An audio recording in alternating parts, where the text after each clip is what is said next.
We're live. Alrighty, welcome back again here to the Chabinet meeting. It is 5/1/2021, and I know last time that we kind of cut an article in half, and we're going to finish that today with Derek Chauvin and George Floyd, especially considering the importance to it, probably for the long term. But I definitely have to make sure I mention Joe Biden gave a semi, kind of, maybe not really, but sort of State of the Union, where he characterized infrastructure and spending and spending and spending and $1.8 trillion of spending. So let me just ask you first off. Yep. Oh, by the way, I am the department chair. I am the cabinet. And Cabinet, how do you feel about infrastructure plans coming out of the Democratic Party? Uh,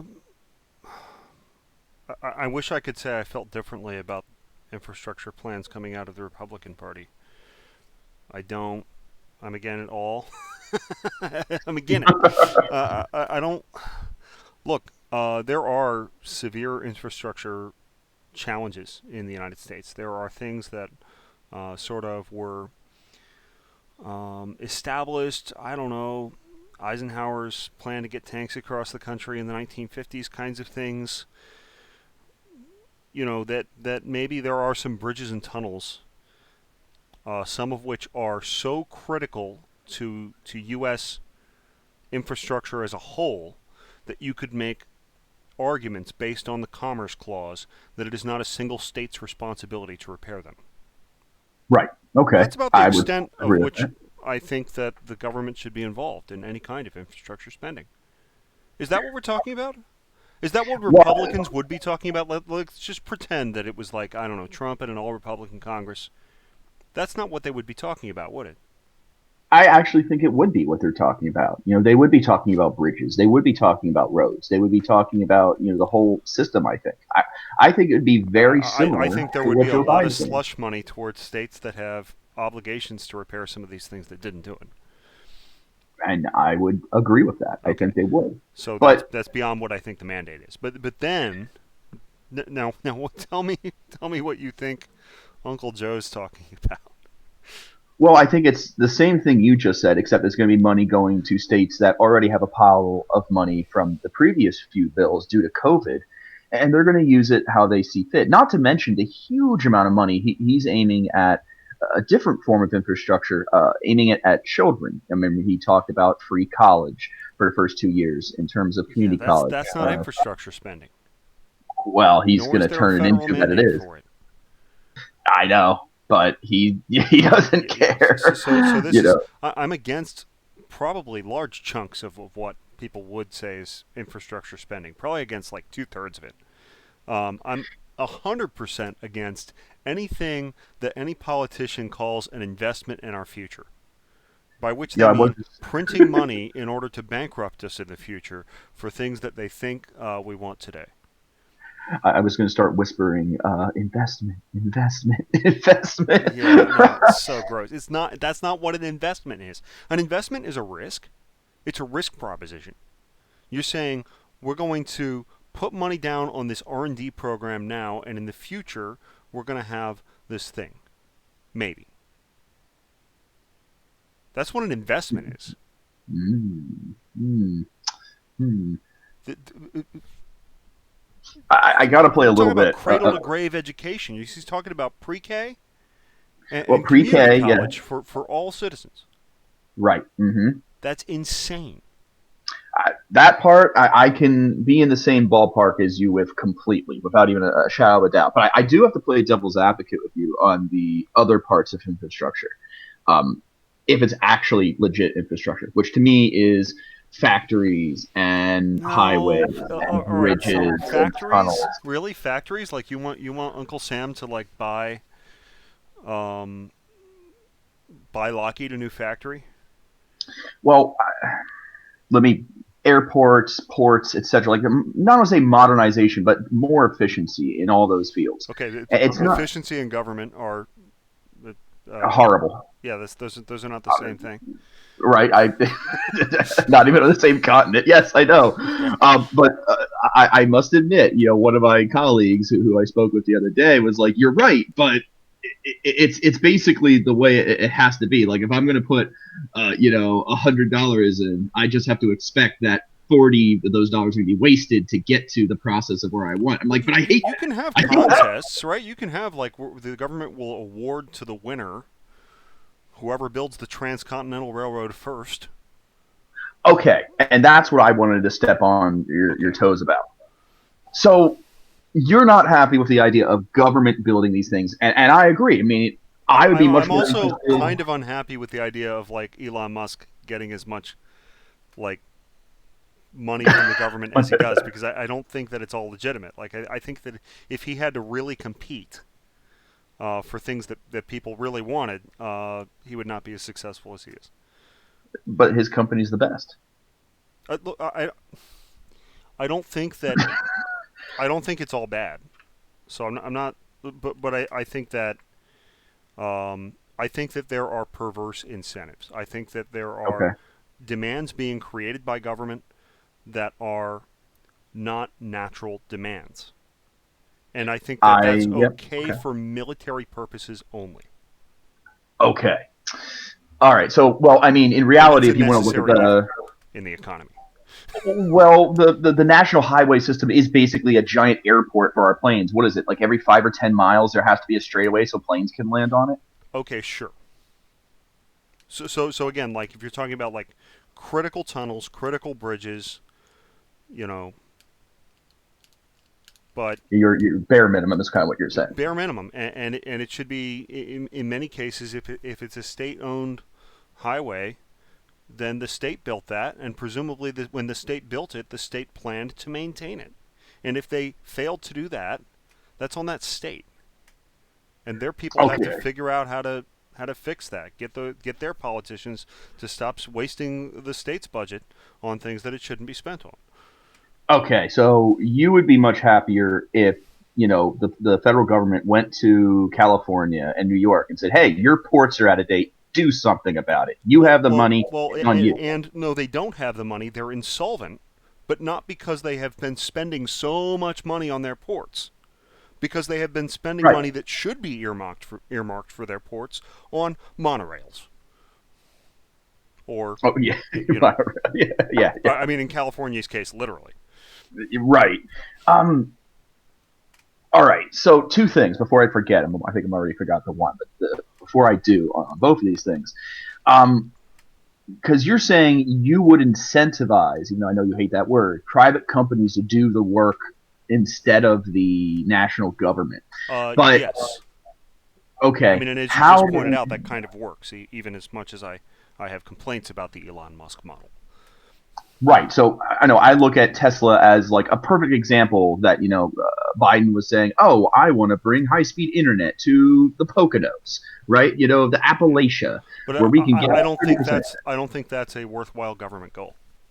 I think if you want high-speed internet in your county, make it happen, or put up the money to bring it to you. Right. Like so, yes, the government should incentivize I don't know military satellites. No, the government should not incentivize high-speed electric cars. Okay. There's no military defense national security argument to be made for why people should prefer an electric car to a gasoline one.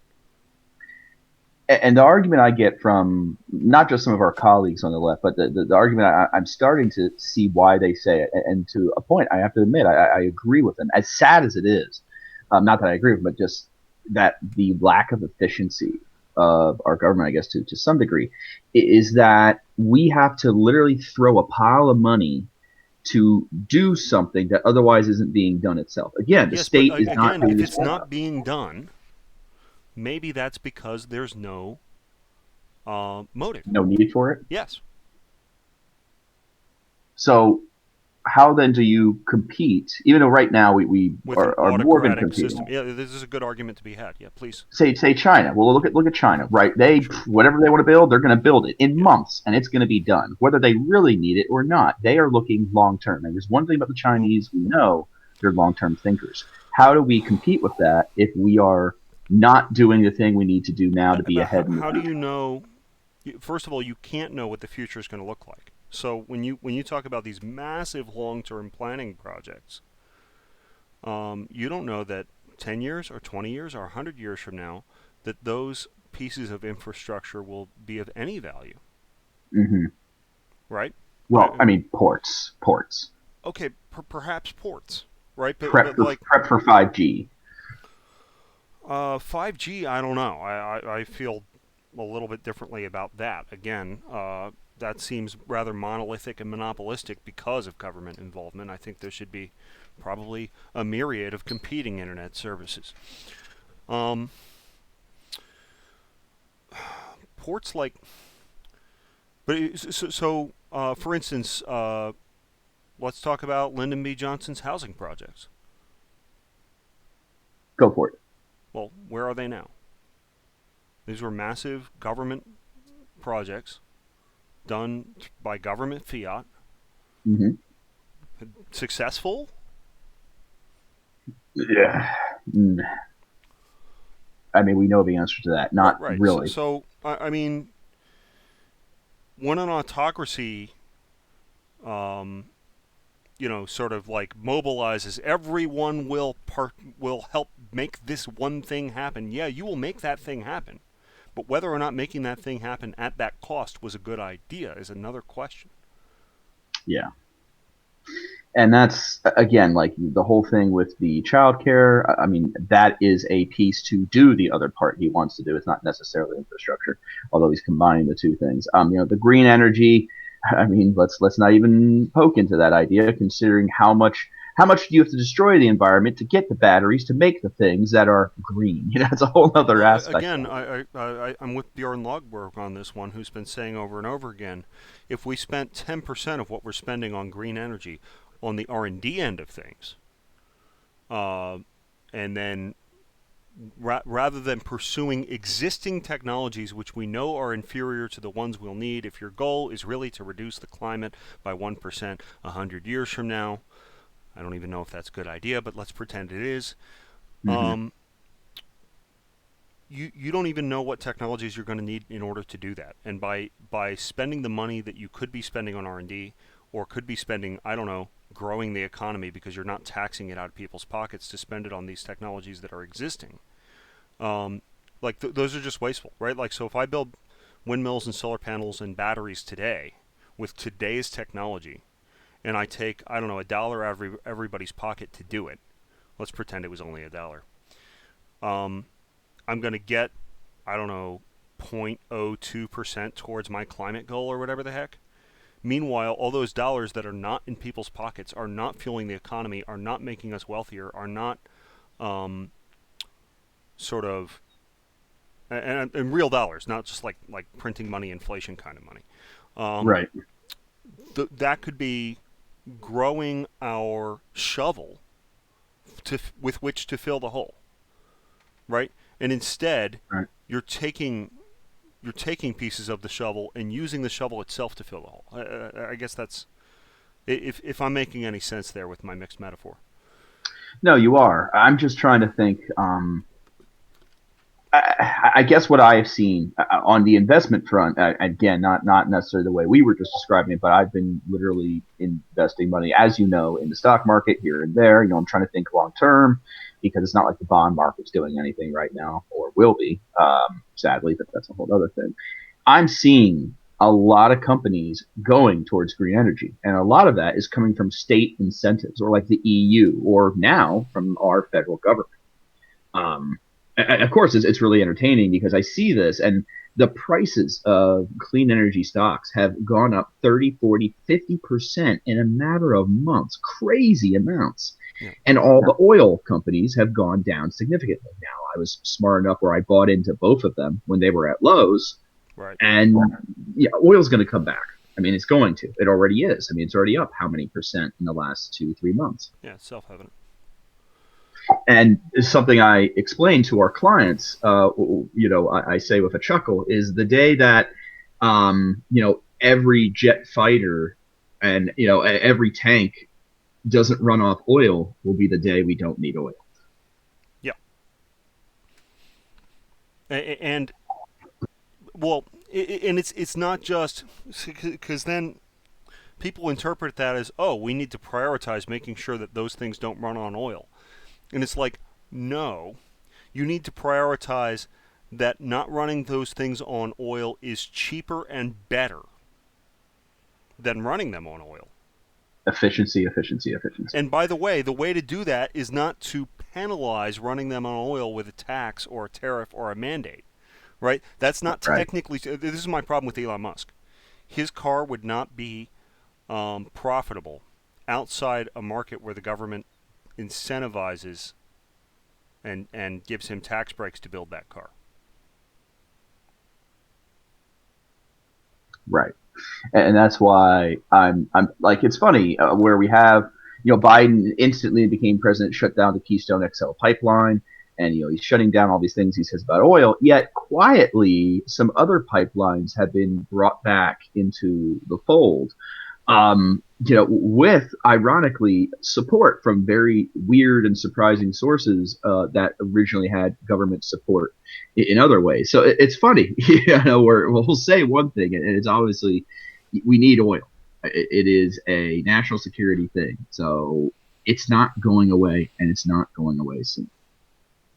No, no arguments there.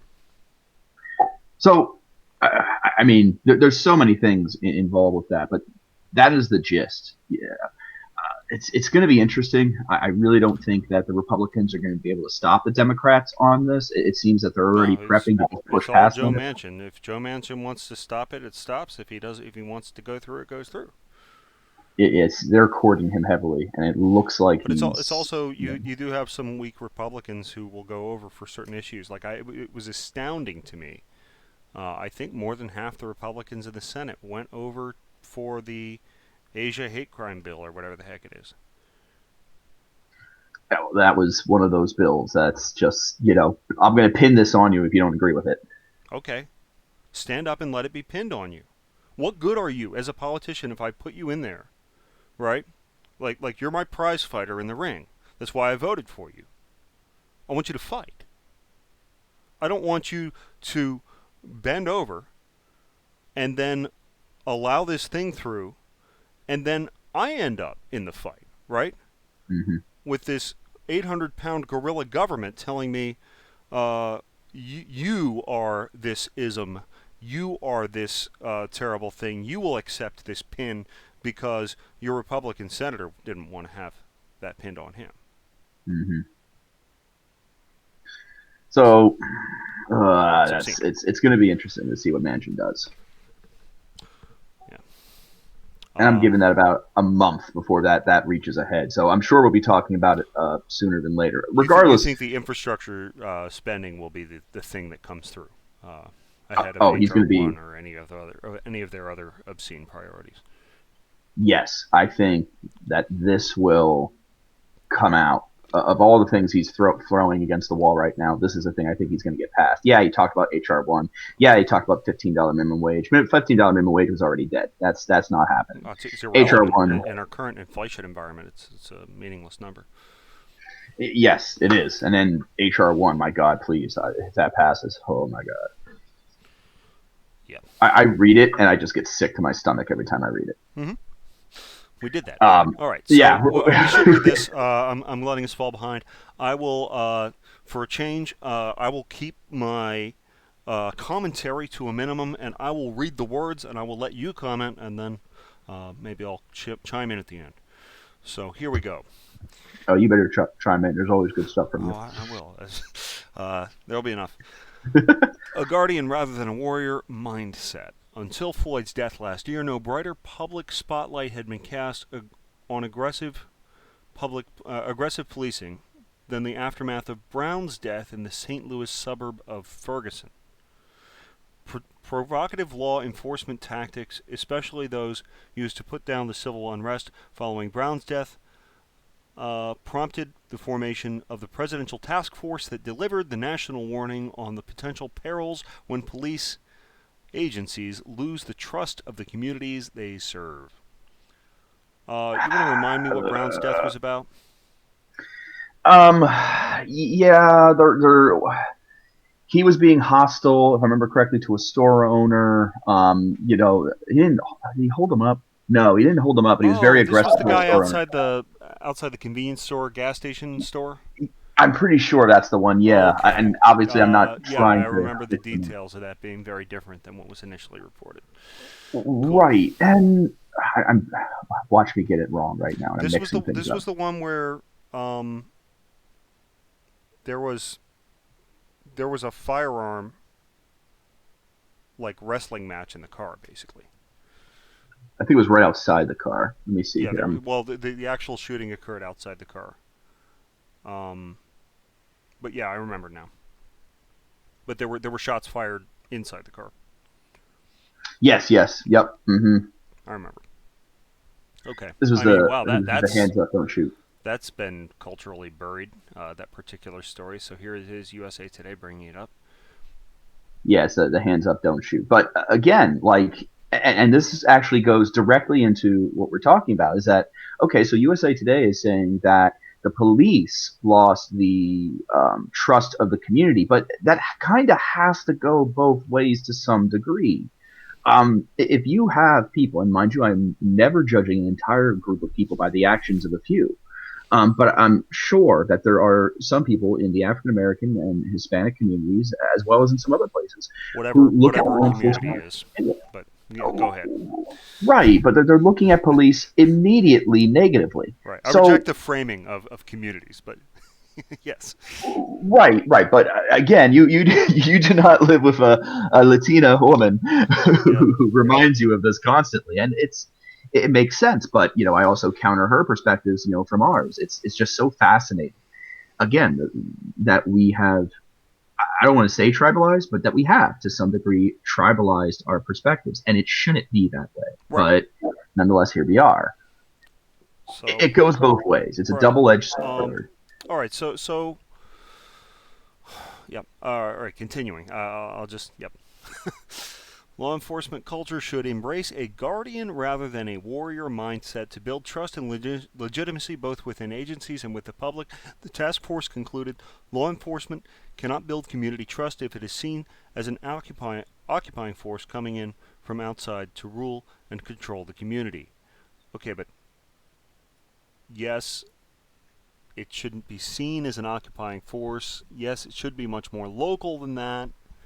Um, but the idea that the police officer is anything but an instrument of violence. I mean, I don't. I guess like the idea of violence is such negative connotations. Um, and obviously nobody wants indiscriminate violence or violence done against them for no good reason. Um, but the purpose of the officer is to enter a violent situation and end it, and that's not a happy situation, right? Like that's what police are for. Is for dealing with violent situations. If all police were for was to wave and smile and occasionally hand over a traffic ticket to people who would not respond to the ticket in any way other than genial compliance, um, then fire departments could do the jobs of police, Yeah, I can agree with that. or EMTs, or you know what I mean. Like there would be no need for police. Right, but that's the problem is that a large number of people in some of these groups that obviously the ones that were saying, oh, defund the police, those are the people who are, you can go out and protest. That is perfectly fine. That is in the law. Everyone has that right and should have that right. But the instant you start causing damage to facilities, to other people, to equipment, you are now going beyond protest. Well, you've made yourself the thing for which police are paid to deal with, right? Like we as a Exactly. society pay the police to stop you from smashing my business's window or Right. whatever, lighting things on fire. Like that's what they're for. And so when they Right. respond to that, you can't be surprised um, that they respond or that there's a greater potential for a violent interaction. Right. Because the people breaking windows and setting things on fire, with some mentally ill exceptions, no, that is the response that that they will get. Right. Uh, And this, I'm sorry. they Go can't ahead. imagine that they're going to break windows and set things on fire, and the police will wave and smile.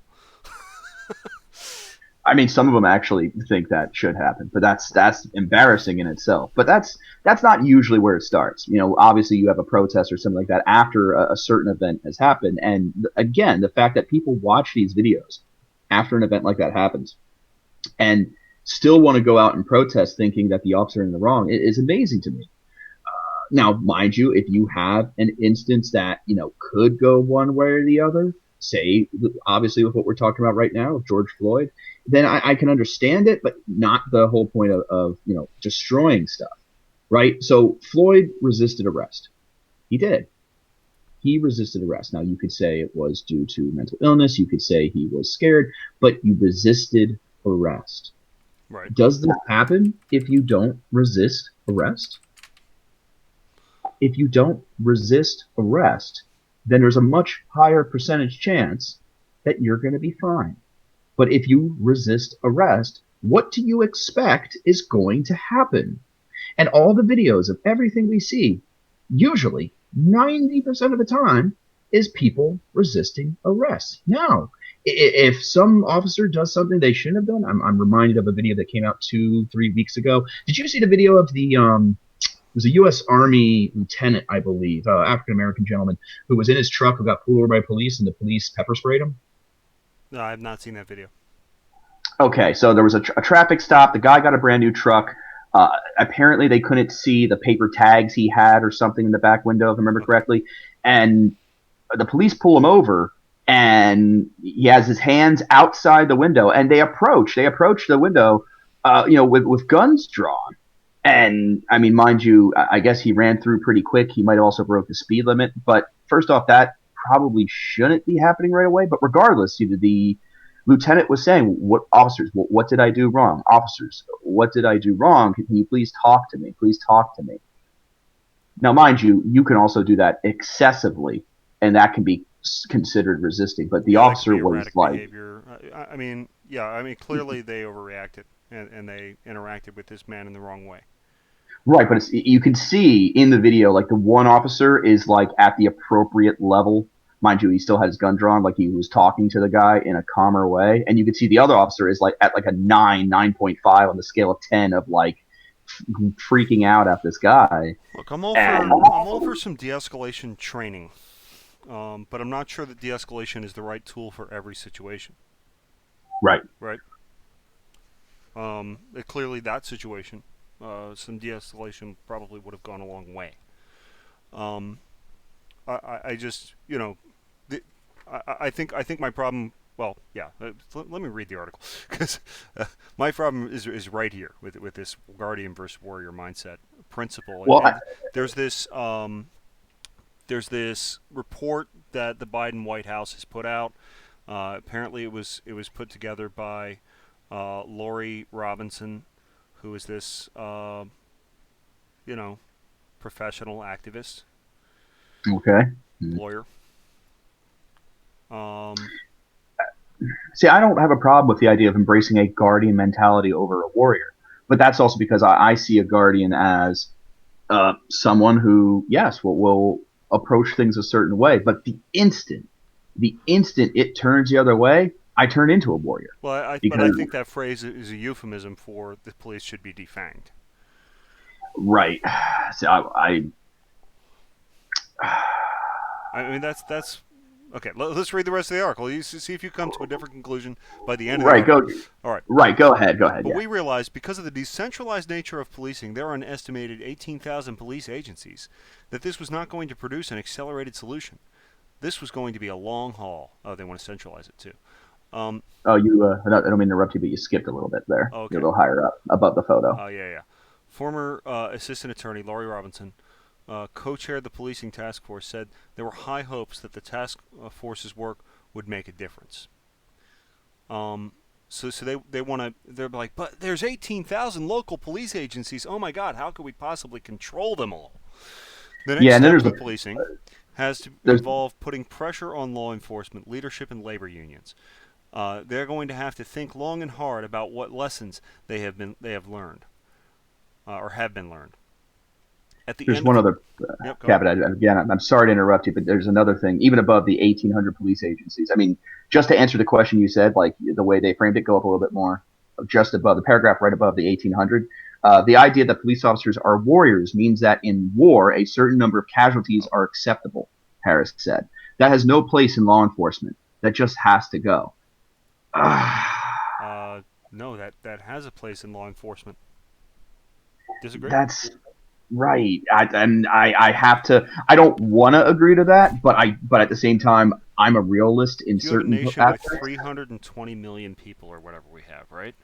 Right. U.S. population. It's probably gone up tremendously over the last couple It's of years. going to happen. There are going to be instances where, unfortunately, all things are going to go wrong. No matter the amount of training you put into place, no matter how nice you are, no matter how things are, even if you have 330 million. There's 330 million people in the United States. I mean, it's just right. like, okay, let's assume that only 1 in 10,000 of them is psychotic.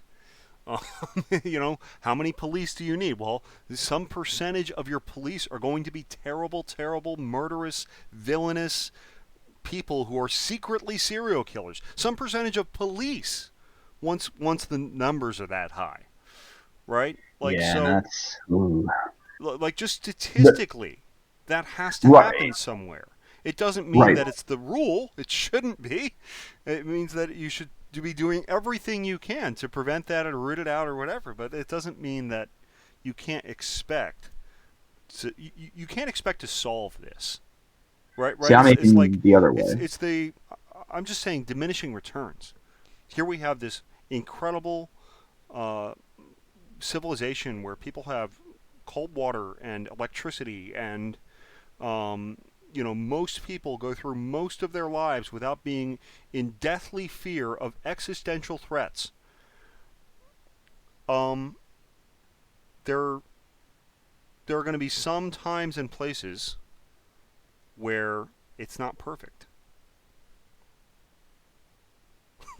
Like I just don't. And you've already solved so much of this, right? It's not like I mean, what was policing like in 1350 in France? Yeah, that is true. But no The one, again, no the one values history. No one values the perspective of the thing they complain about. You the have to be able to baron's put yourself tax in shoes. collector came around with some guys with some clubs, and they beat you up and took your stuff if you didn't have enough stuff ready and you didn't bow and curtsy and scrape and it's like that's and then you go through obviously the industrial revolution, the 19th century. I mean things were really, I mean what is Les Miserables about if not about the oppressive system of police in 19th century France.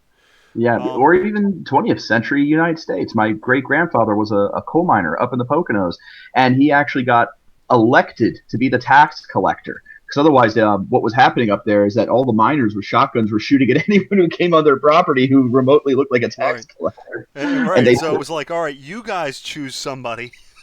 right, that's what they did. Like, You could you agree guys not to choose someone shoot you at. won't kill? Yeah. Oh God. It's the guy from Um, our brother where art thou? You boys got papers? Papa taught me to shoot. Who's ever serving papers? oh my God, that's so true. I forgot about that part. That's That's such great. a good one. Nick the census man. uh, so, and I mean, this is the part is that they don't want violence. That they want things to work out in their favor. I mean, yes, there are going to be police that are sadly crazy, and those people need to be rooted out in any way possible. Those people need to be rooted out, but it's still sadly going to happen, and it's also going to happen on the other side too.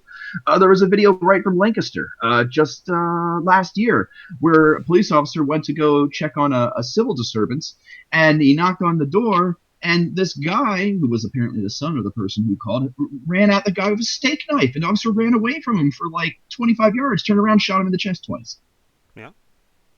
And they started protesting, and then they immediately released the body cam footage. And everyone's like, okay, yeah, that officer had absolutely no, didn't raise the gun. He was just standing outside, and the Right. guy rushed him with a knife. Like, what So do you so expect? if you look at the number of incidents we have a year, and then and then you look at the chosen few that become nationally publicized. Of those, you can count on two hands the number where it's like, okay, without a question of a doubt, what happened was entirely unfair to the person who was shot, right? So it was like, in this case, the police officer was a murderer. But those are less than 10 cases a year in the United States. Um, and they've all got the body cams now at this point. I'm not saying that Right. less than 10 cases where people get shot or less than 10 cases where it's a white officer shooting a black. I'm not saying that. I'm saying that it's less than 10 where you look at the footage and say, okay, the officer was clearly in the wrong. And if they are, they should be held responsible. Right. Now, look, there's a lot of cases where things are a little muddier, but Hmm. that's life too. And I'm glad I'm not a juror on every one of those cases. I think being a jury Hmm. member once every 10 or so years is enough difficult decisions for one lifetime. Right. But those are difficult decisions, not clear, cut and dry cases. Yeah. All right. Let's keep rolling here. All right. Where did you leave off? So, um, here we are. Next step for policing has to be to involve putting pressure on law enforcement. They're going to have to think long and hard about the lessons they've learned. She wants to put pressure on the labor unions.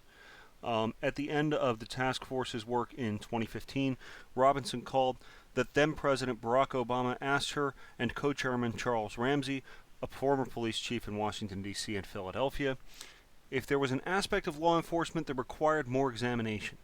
Robinson said that they immediately agreed that a closer study of officer hiring and recruitment was needed. If there was one more thing that needed to be added, it was attention to who was being brought into policing, what kind of officers are going to staff police departments going forward. That is fundamental to the relationship. Okay, well, what kind do you want, lady? Jim Birch, the president of the National Police Foundation, which is in the midst of an examination of how Obama administration report was applied, described the document as a compass for law enforcement. It's not like we don't know what to do, it's just we haven't found the courage to do it. Online civil rights group Color of Change says that its 7 million members will be watching closely. The Chauvin trial may be over, but what comes next will be the consequential moment of our history. When you call out injustice, ears are at attention. When you amplify our message of justice and equity, not equality, decision makers take notice. When you stop funding police and their enablers, what, the citizenry? Heads turn, and when you use your power to demand systemic change, black people will be safe in our country. Yes, Let's. I guess black people will be safe from police if you remove all the police. If you could snap your fingers and get rid of all the police tomorrow, black people would have nothing to fear from any of your non-existent police. I'm sure that would make them perfectly safe. Right. I'm sure there This would this be last no paragraph's other interesting. threats to any person's life. When you amplify our message of justice and equity. So for you to follow the rules and do what must be done, there must be equity, Right. not equality. Yeah, it's the quality of outcome. That's the end of the article. A cheerful note. Right. When you stop funding police and they're enablers. Police and their enablers. Again, the citizens paying taxes. They're going to say, the mayor, people who are, turning a blind eye to what the police are doing. I guess that's their perspective. Okay. And when you use power to demand systematic change, black people will save in our country. Hmm. What change? So nowhere in here Right. was actually the proposed solution. Um, Well, I mean, the one thing they mentioned was the hiring process. right, but they didn't say what about the hiring process needed to change. Now I can infer that they mean stop hiring former soldiers, stop hiring white men, because that aligns with their narrative. But they didn't even actually say that. Okay, I mean, yeah, okay, so you can say those things, but just because you say them doesn't mean that you actually have a base of people that come from either the non-military background or the non-white background that want to be police. Yeah, there's some, certainly, but is it in enough numbers to completely staff a police force? Let's say you could do that. Let's say you desire to do that. I mean, One, do you have the regardless people? of whether or not that's wrong under Title IX or whatever, but yeah, Right. Oh, okay. it totally is. Yeah, assuming you could have what you wanted, what would it even look like? But again, they won't even quite say it. This is such a it's such a like this piece. Is this an Bad opinion things are piece? happening. Is this an opinion piece or is it news? Okay, politics. I assume this is an opinion piece. I mean, what's the difference Well, between opinion the and news newspaper nowadays? supposedly pretends, right? They say that okay, this is news, this is opinion. Now we know that the news is awfully slanted in just the words that are chosen and things like that, but um, I'll I give them mean, yeah, credit on this is probably an opinion piece, but even still, its whole its whole bent is leaning in a certain direction without actually saying it, right? Because right. if they actually said what they wanted, rather than sort of concealing under like equity and what was the other word, justice. They want justice and equity. We just need more justice and equity. But they haven't actually said what they would change in order to achieve their supposed justice and equity. So it causes people to sort of go along and think of this as a positive movement without actually having to say anything that they could be called out on as, well, that's quite radical. So that's Yeah. pretty normal. It's again, it is people in the community, and again, I'll keep using that word. I don't mean Oh to, but God. at the same time, I have to. But in the African American community and in the Hispanic community who look at things and believe there is mass amounts of injustice going on. And this is actually something that's fairly crazy too, is that there are still a lot of people out there that think that we essentially are still living in the mid 1800s still. That the same amount of injustice is happening, which is Yeah. hysterical. Well, but what's crazy to me is the people who are peddling this stuff to the supposedly less educated, supposedly unwashed masses. By the way, these people who are spoken about in these condescending ways, like they need to Right, be helped. These are people who know much more about what's going on with their own lives than the academics peddling it. They know right. much more about raising children or about running a business on average. That is, blacks and Latinos in the United States who are U.S. citizens, with the exception of, like, I'm not going to speak for whatever's coming across the border at any given moment. Um, Right. but people who fill out tax returns in the United States who are black or Latino, um, these people, by and large, don't come up with this sort of language. They read the Mhm. newspaper and they say, "Well, God, it must be true. I better teach my kids, be careful what they say," or "Oh, wow, there could be racism right around the corner," because these articles are constantly peddling it. But where does it Right. come from? It comes from upper middle class, or very wealthy, very privileged academic spheres. It comes from the New York Times opinion column. It comes from Ta-Nehisi Coates. Hmm. These are not people who are average Americans working every day. These are people, you know, lining the gilded halls of the ivory towers, who come up with stuff like the 1619 Project, which then is peddled to convince young people that they're living in a systemically racist, abusive system. Right. Meanwhile, look at the sheer number of people in government who are not white. Yeah. Well, We had an I African mean, American president, and we will again in the future. yeah, It's just a matter of time. and that's not that man's achievement. I mean, it is in that he became president, right? That anybody who runs and does all that stuff. I mean, there's some merit in it. As much as I hate the very concept of politicians. There's probably a great deal of shady things in it too, even the politicians I might prefer. But that's his achievement. But the fact that he's a black man who became president, that's America's achievement. And America earned that a long time ago when it made it legally possible and took away any systemic barriers to entry.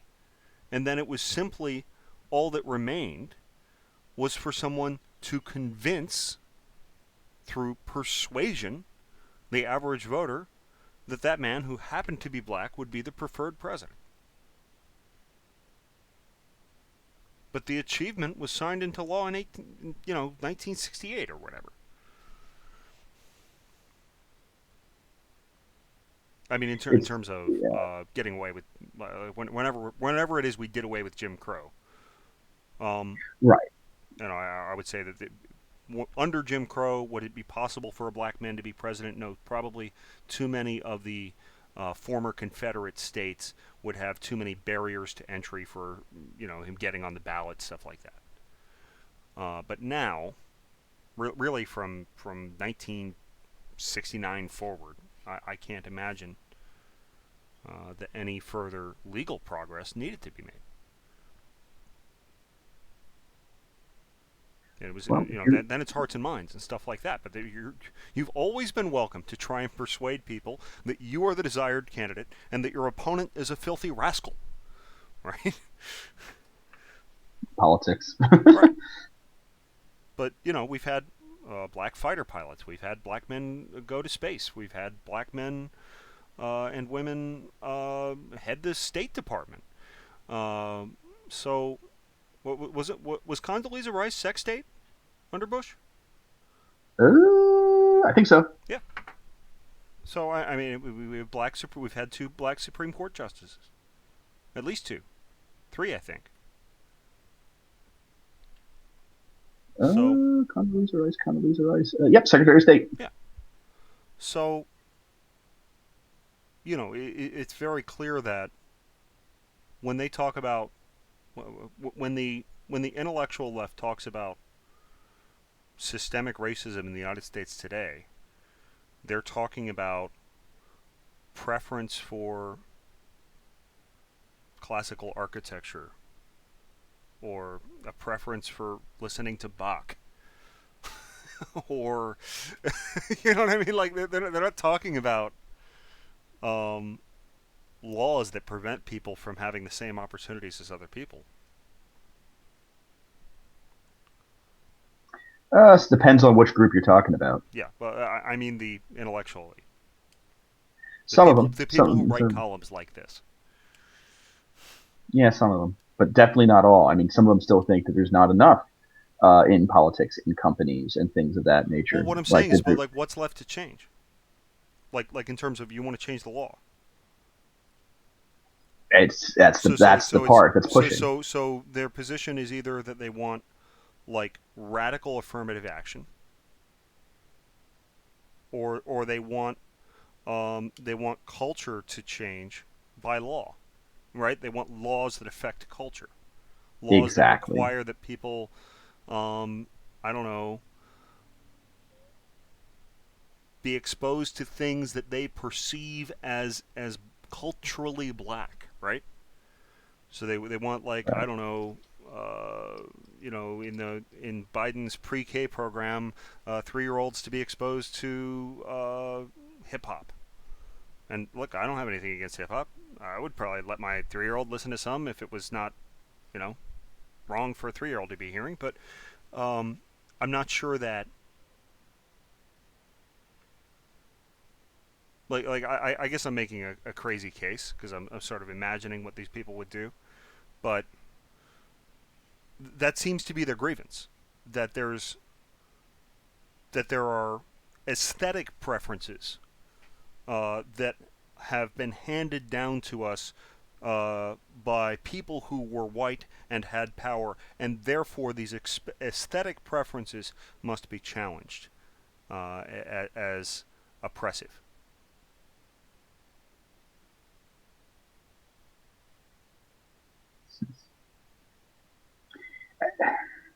it's their belief, like you said, they want to change culture, and But they want to use the levers of power to change culture, right? right, and at least in my opinion, that is impossible. You cannot change a culture via law.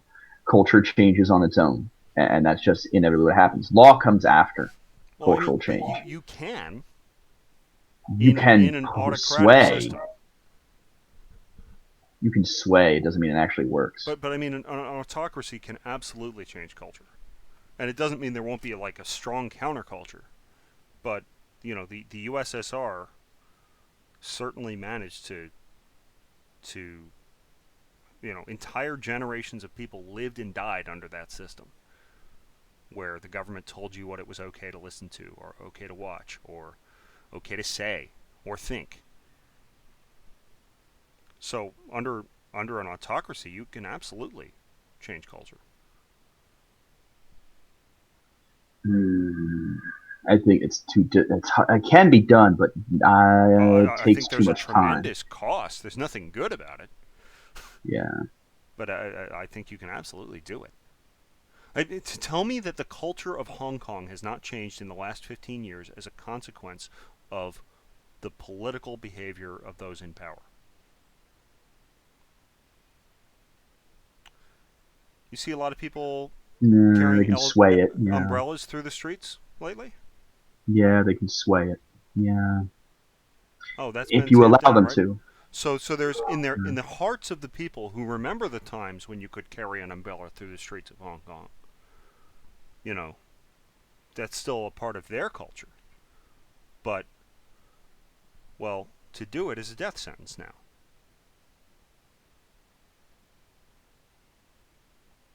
So millions of people behave differently because it is no longer in their interest because of an extremely oppressive regime. Hmm.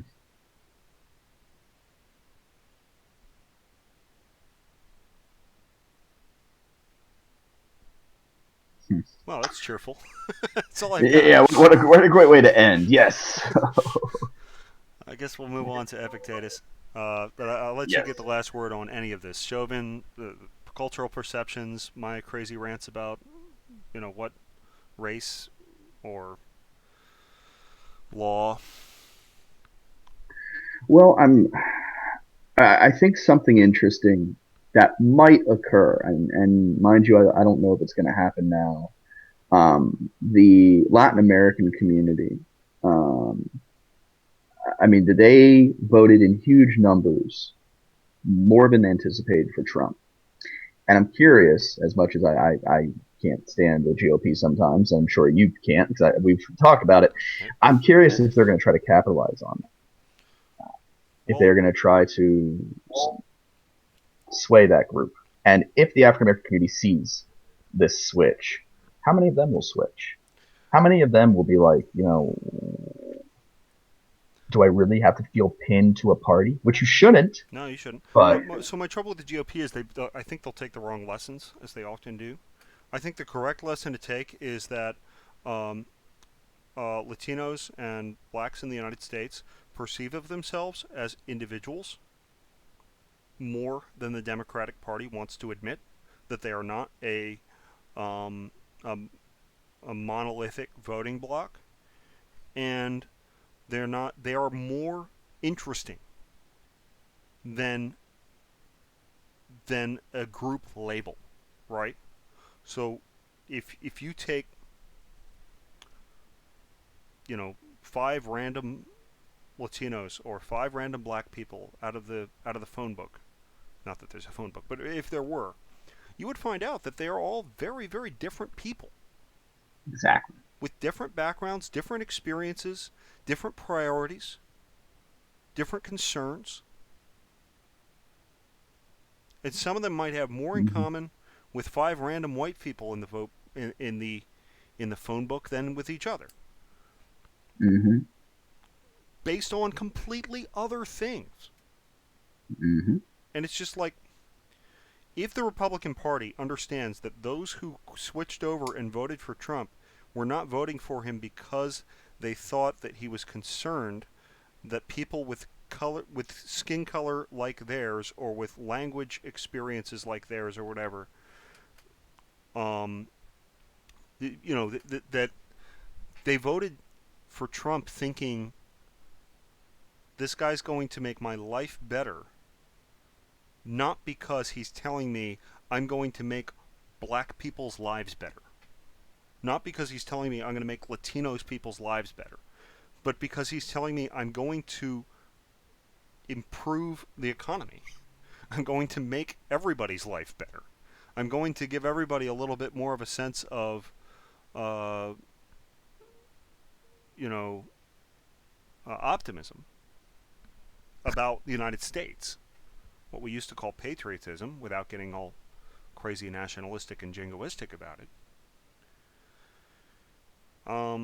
I think that's why those people flipped votes in many cases. They looked at their tax returns and said, huh, that's better. If the Republican Party runs out there and starts trying to behave like the Democrat Party, I think it's going to backfire horrendously. Yeah, I have an odd feeling that seems to be what might be happening though, and I don't like it. So they're going to run out there and say, vote for us because we'll give you these carve outs. Well, we can out carve out the Democrat Party for you. Really? I mean, I hope not, but I just have an odd feeling that they're going to try to carve out certain groups, Yeah. and they're not going to. We have become again that's a part of tribalism, the group mentality, rather than thinking as an individual. Seeing the individual perspective. I mean, obviously, there's huge numbers of individualistic thinkers, just like you said, but there's still the masses are still swayed by groupthink, and that is sad. But Right. here I we mean, and are. that's kind of always true at the lizard brain level, or at the the fundamental psychology of it. But I mean, we But have a civilization at all because of the ability to reject that at certain times, right? Or to place other priorities over feelings. All right. I'm going to go to my entry, and I yeah, think you've summed it up pretty well. I hope we're both wrong about everything. The world would be a better place if we were. Okay. Number 15. Remember that you must behave as at a banquet. Is anything brought round to you? Put out your hand and take a moderate share. Does it pass by you? Do not stop it. Is it not yet come? Do not yearn in desire toward it, but wait till it reaches you. So with regard to children, wife, office, riches. And you will some time or other be worthy to feast with the gods.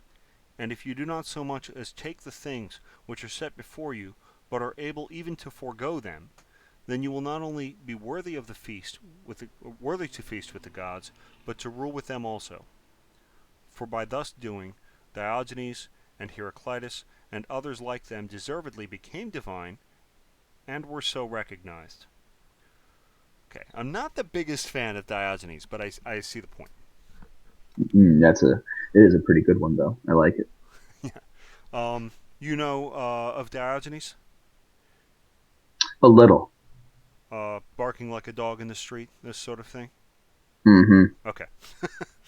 So, I mean, he's right in that they were consistent in their behaviors and convictions, right? They they lived out what they believed, and they did not expect things to go well. Um, Right. I mean, there's a bit where Alexander the Great says, you know, he comes to see Diogenes, and he's like, impressed to oh, I've heard so much about you. And Diogenes sort of has this line where he puts him off. He's like, well, yes, um, if I were not Diogenes, I would want to meet Diogenes as well. He's an emperor. He's like, oh yeah, hi, who are you? Uh, There you go. Would you say the rock stars of ancient Greece to some degree? yeah, certainly up there with biting the heads off bats and other such things. Yeah, that's wonderful. All right. Well, I think we should call it a day. I am the cabinet. I am the department chair, We are the Chabinet meeting. Good day. and we, yeah,